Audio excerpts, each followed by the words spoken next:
The year is 1470. In the mountains of Thessaly, a bell rings one final time across a valley that will never hear it again. Inside the convent of St. Catherine, 23 women kneel in prayer. Their lips move in unison, forming words they've spoken every morning for years. But this morning, the words taste different. Like ash, like goodbye. Outside the stone walls, the horizon bleeds red. Not from sunrise, but from the banners of an empire that has already swallowed kingdoms whole. The Ottoman army doesn't march. It flows like a river of steel and fire, erasing everything in its path. Sister Ilani, the abbess, clutches a silver crucifix that has survived 3 generations. Her hands tremble, but not from fear. She knows what's coming. They all do. What they don't know, what no one could imagine, is that death would have been a mercy. Because what happened next wasn't written in any history book you studied in school. It was buried, erased, hidden beneath centuries of silence until now. What the Ottomans did to these women wasn't just conquest. It was something far more calculated, something that historians are only now beginning to uncover. The question isn't whether you can handle the truth, it's whether you're willing to remember it. If you've ever wondered why certain stories vanish from history while others are told again and again, you're in the right place. Here on Crimson Historians, we dig into the archives the world forgot. Missionary letters, Ottoman state records, testimonies buried in Vatican vaults. Every view, every like, every subscription helps us pull one more voice out of the darkness. Now let's go back to that convent, because the bell has stopped ringing and the doors are about to break.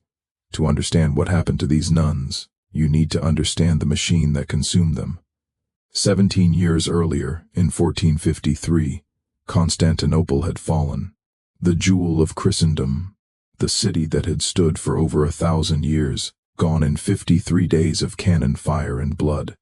The Hagia Sophia, once the greatest cathedral in the world, was stripped of its crosses within hours of the conquest. Its mosaics were plastered over, its bells melted down. Within a week, the call to prayer echoed from its domes where hymns had sung for 9 centuries. Sultan Mehmed II stood in the nave of that ancient church and declared it a mosque. Not because he needed another place of worship, because he understood something most conquerors don't. You don't defeat a people by killing them, you defeat them by erasing who they were. The Ottomans didn't just conquer land, they conquered identity. When Mehmed looked west toward the scattered remnants of the Byzantine world, he saw wounds that refused to heal. Every church bell that still rang, every monastery that still stood, every cross casting shadows on conquered soil. These were declarations, acts of defiance, proof that the old world refused to die.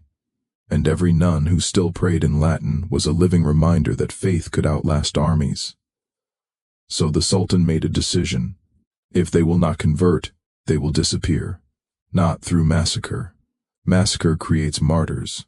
Martyrs inspire resistance. Songs are written. Stories are told.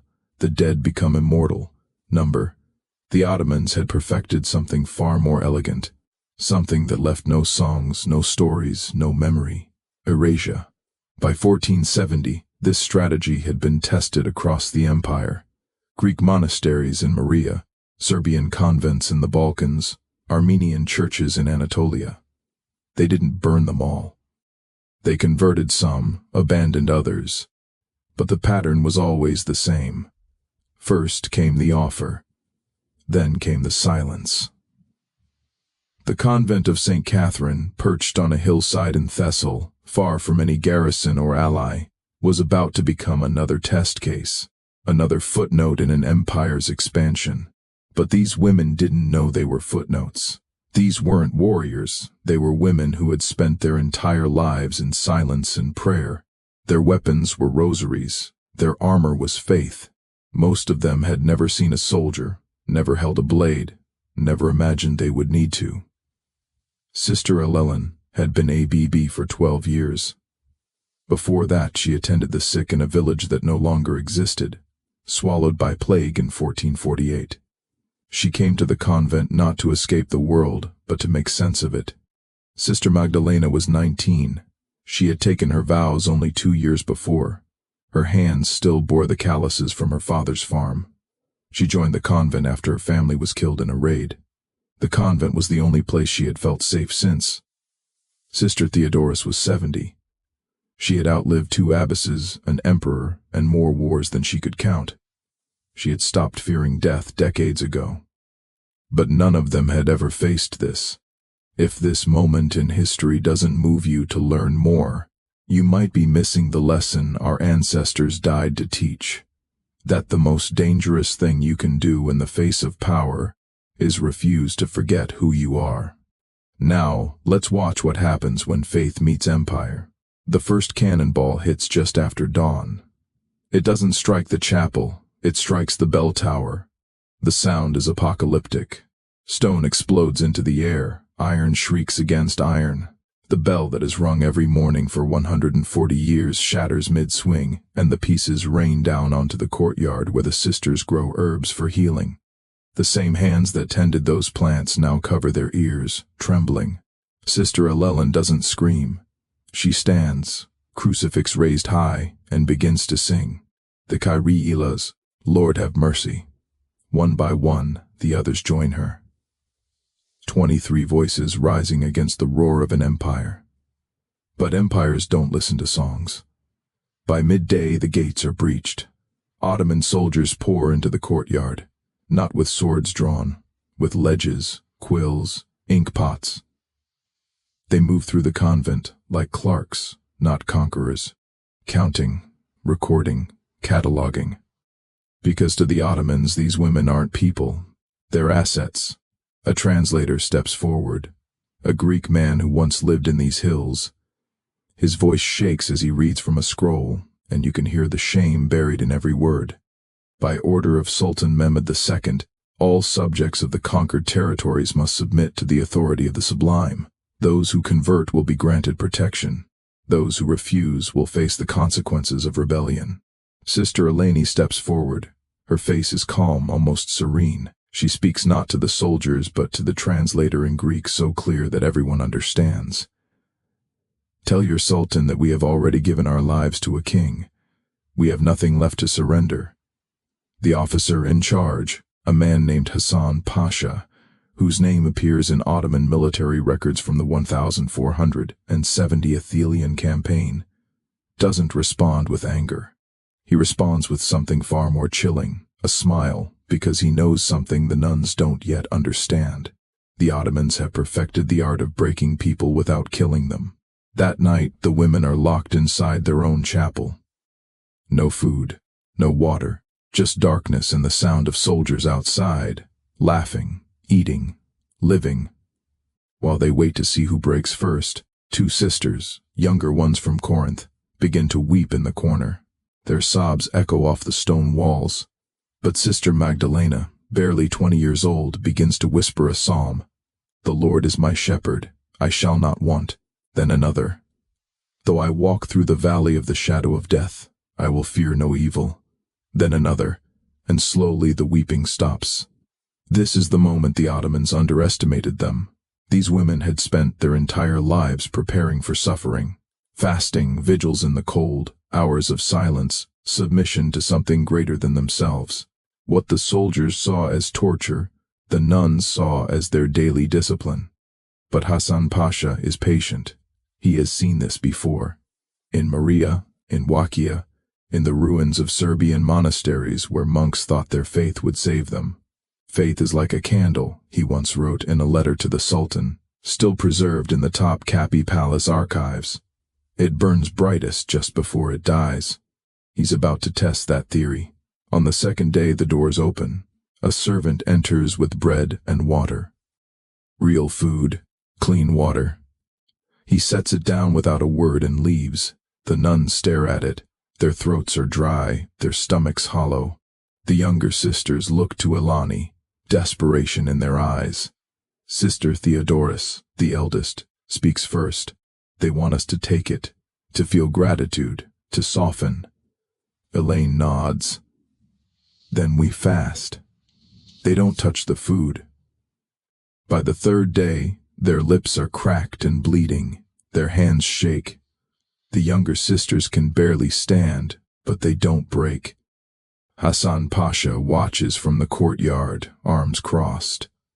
He's impressed, frustrated, and perhaps just for a moment, something close to respect flickers across his face. But respect doesn't change strategy. On the third day, the doors open again.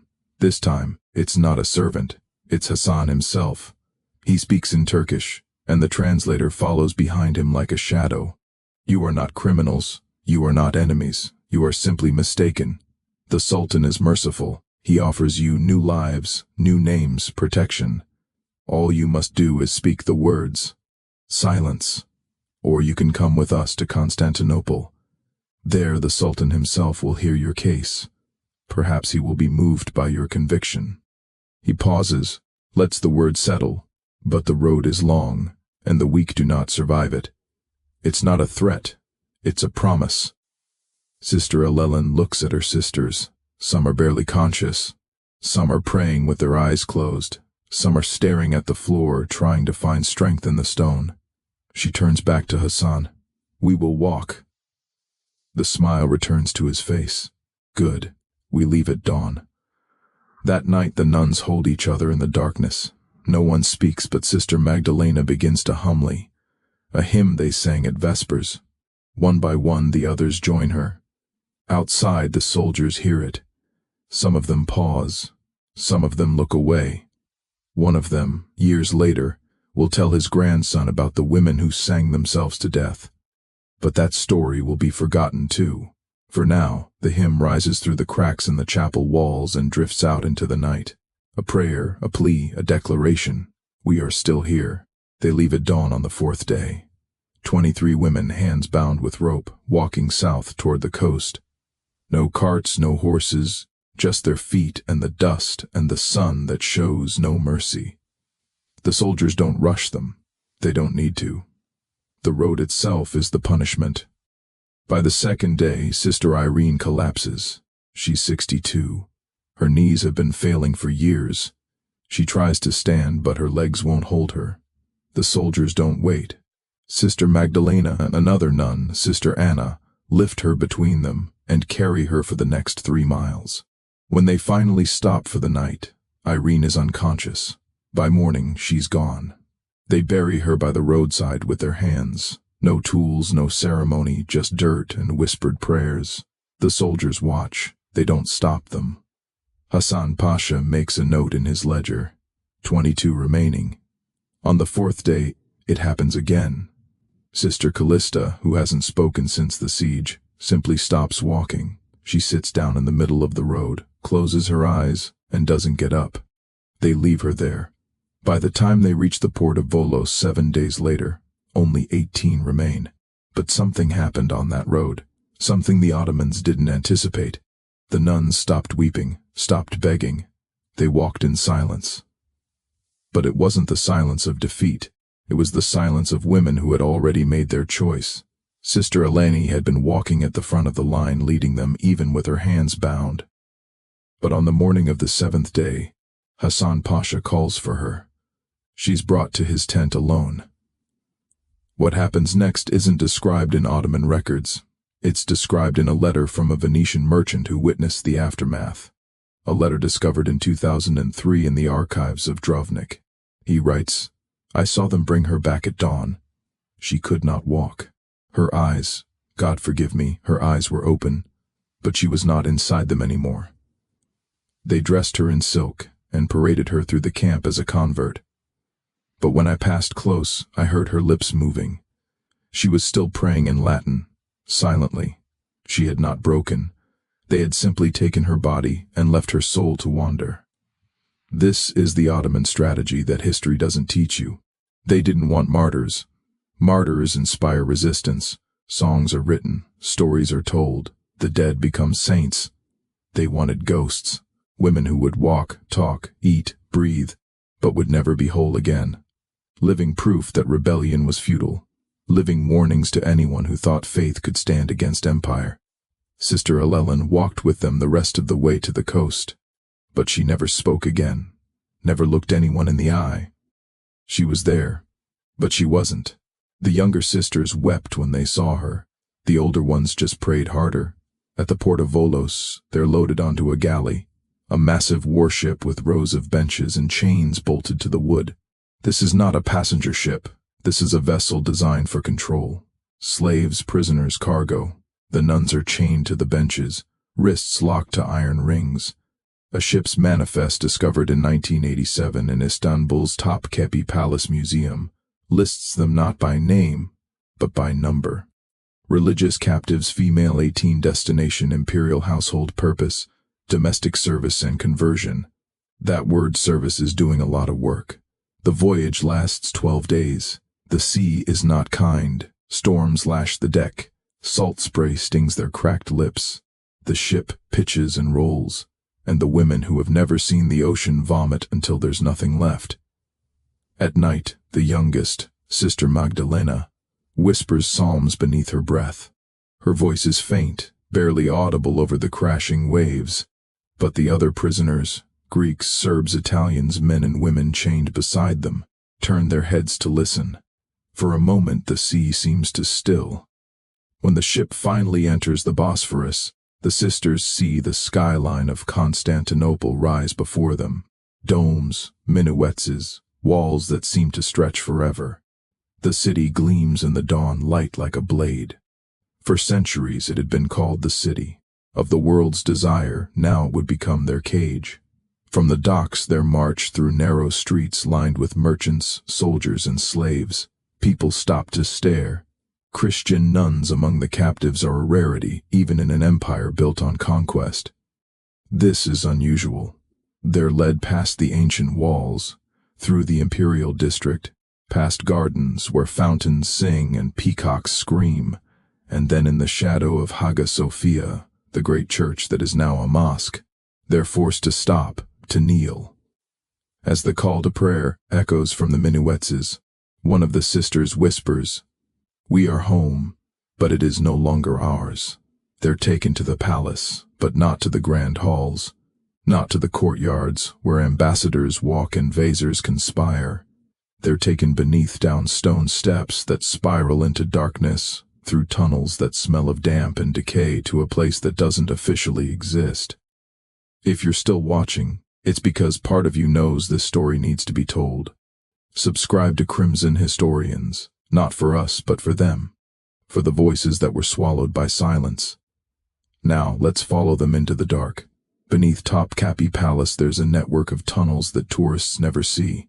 Storage rooms, servant quarters, forgotten corridors that wind through the bedrock like veins, and in the farthest corner, sealed off for centuries, a room with no official purpose. In 2011, during restoration work, archaeologists broke through a false wall. What they found stopped them cold. Scratched into the stone, barely visible, were crosses, dozens of them. Small, crude, carved with fingernails or shards of broken pottery. And beneath those crosses, etched in Latin, 4 words, lux in tenebris lucet. The light shines in the darkness. This was their chapel. For months, maybe years, these women lived beneath the palace, working as silent servants by day, scrubbing floors, washing linens, tending fires for rooms they would never enter. But at night, when the palace slept, they gathered in this forgotten room and prayed. They had no priest, no altar, no Bible, just memory. They recited psalms from recall, verses half forgotten, reshaped into prayers that kept them alive. They sang hymns in whispers so faint, the stone barely caught them. They held communion with bread stolen from the kitchens and water from the palace wells. And they carved their faith into stone, one scratch at a time, knowing no one would ever see it. Sister Magdalena was among them, the girl who had whispered psalms on the ship, who had carried Sister Irene on the road, who had refused to look away when they brought Sister Ilani back in silk. She became their voice in the dark. The archaeologists found her mark too, a small bird scratched into the corner of the wall. Beside it, 23 lines, 1 for each sister, but only 11 lines were complete. The rest trailed off into nothing. They used broken pottery for candle holders, a scrap of linen for an altar cloth, From a shard of a shattered mirror, they fashioned a crude cross.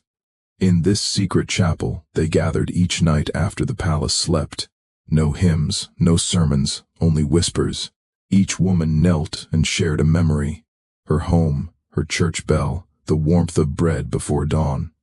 These memories became their new psalms, small offerings to a God who still listened in the dark. A Venetian prisoner held in the palace for ransom in 1478 wrote of strange voices echoing beneath the harem, women singing in Latin to a god not of this empire. For centuries, historians dismissed it as superstition until they found the chapel. But here's what breaks your heart. The crosses stop. Halfway through the wall, the scratches become erratic, desperate. The lines deepen as if carved with more force, more urgency. Then nothing. Ottoman records from 1482 mention a cleansing of the palace staff under the new sultan. Anyone deemed unproductive or resistant was removed. No details, no names, no burial sites, just one line in a ledger written in neat Ottoman script. Disposed.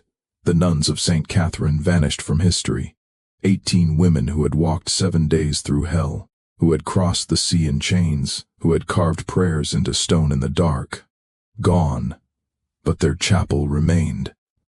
A French diplomat in 1712 wrote about a rumor among the older palace servants that on certain nights, if you stood in the lower halls, the air would grow cold, and if you listened closely, you could hear women singing in Latin. He dismissed it as superstition, the foolish beliefs of uneducated servants. But the walls don't lie. In 2011, when the archaeologists examined the chapel more closely, they found something else. Traces of wax, not from Ottoman candles, but from a different source, older, mixed with herbs, the kind of candles nuns made in convents. Which means they kept their vigil for longer than anyone thought possible. Months, maybe years, carving crosses, whispering prayers, refusing to disappear. Sister Magdalena's bird was the last mark on the wall. Beside it, scratched so faintly it almost wasn't there. 2 words in Greek, we endure. But the truth is, they didn't just endure. They left something behind that empires couldn't erase. A room full of crosses, a prayer carved in stone. Proof that faith could survive where walls and chains could not. The Ottoman Empire lasted until 1922, 600 years of conquest and power. But in the end, it was those scratches on the wall that survived. Not the Sultan's decrees, not Hassan Pashar's ledgers, not the silk they dressed Sister Alani in. Just 4 Latin words carved by women the world forgot. Lux in tenebris lucer. The light shines in the darkness. So why does this story matter? Because it's not about religion. It's not even about the Ottomans. It's about what power does when it tries to erase people, and what happens when those people refuse to disappear.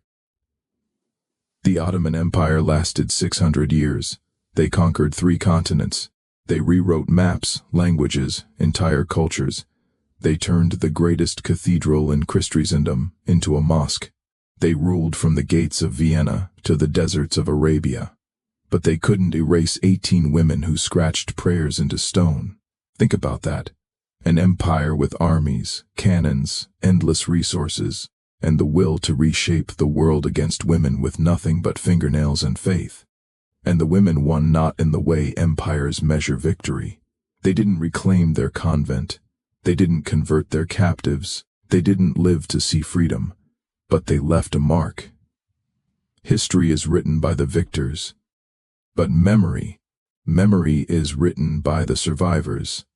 And sometimes survival looks like a cross carved in the dark where no one was supposed to see it. A prayer whispered in a language the conquerors tried to silence. A bird scratched into stone to remember the sisters who fell. Centuries later we found it anyway. The philosopher Sarin Kagard once wrote, "Life can only be understood backwards, but it must be lived forwards." These women lived forward into darkness. They walked 7 days knowing they might not survive. They crossed the sea in chains knowing what waited on the other side. They descended into tunnels beneath the palace knowing they might never see sunlight again. But they carved their prayers anyway, trusting that someone someday would look backward and find them. You just did. In 2011, when the archaeologists stood in that hidden chapel staring at those crosses, one of them asked a question that haunts me. How long did they keep the vigil? The wax traces suggest years. The depth of some carvings suggests desperate repeated effort, which means these women gathered night after night, year after year in absolute darkness and refused to stop believing.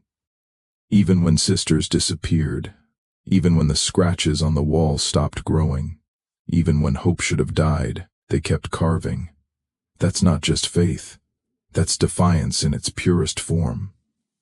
The Ottoman Empire is gone now, dissolved in 1922. Its sultans are dust, its armies are memory. The palace still stands, but it's a museum now. Tourists walk its halls taking pictures, unaware of what lies beneath their feet. But those crosses remain, and that Latin phrase, barely visible after 500 years, still speaks. Lux in tenebris lucet.